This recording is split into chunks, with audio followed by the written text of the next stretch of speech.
So today we're going to talk about hand movements and training dogs. Why is important?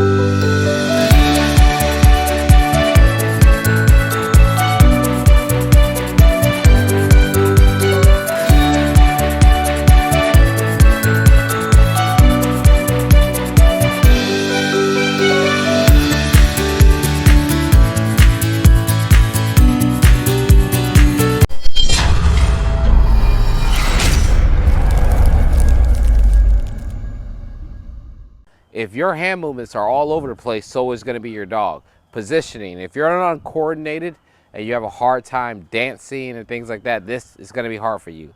You want to cuff that treat in your hand, right? And you want to lure the dog. Ava, you want to lure the dog with that treat. Come on. And see how I can turn Ava around? I can move Ava. Look at my feet movement.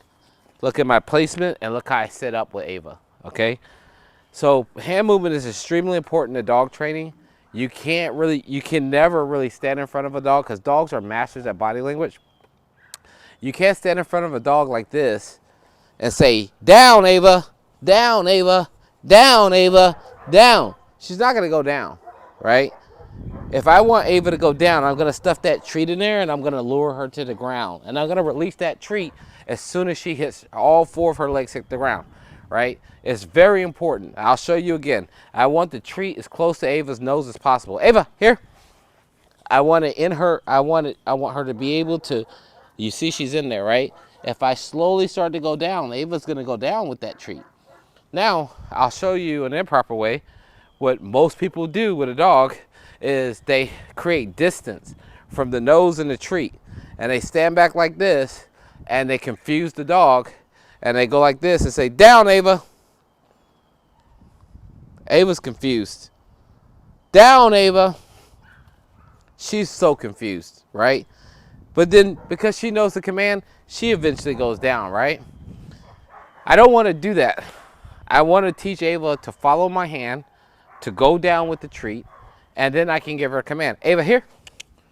I'm going to put her in a sit. If you notice my position, my hand is right here, right? Ava's right there. If I turn, Ava turns. If I want to put Ava in a hill, I can put it in her face. Hill. I can bring her back to me. And it's right in front of her, guys. It's right in front of her. This you cannot mess up. You got to keep that treat close to the nose as possible, right? I'm going to show you again. If I stick it to her nose, I don't even have to say the command. She already knows to go down, right? It's in her nose. I started moving, leveraging down, and she started understanding, okay? If I want her to heel on my right side, I can bring her, and you slowly start to see it, right? I'll do it again, and I'll show you real quickly if I have Ava go between my legs.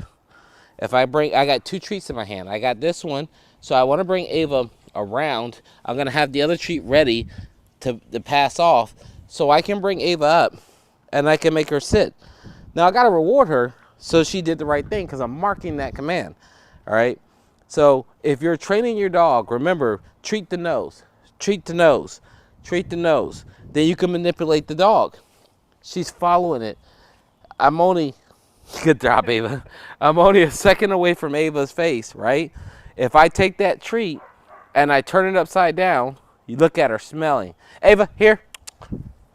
So if I turn that treat and I turn it upside down and I turn my hand, if I turn this hand upside down and I start to lure to the ground, Ava's going to follow that treat, okay?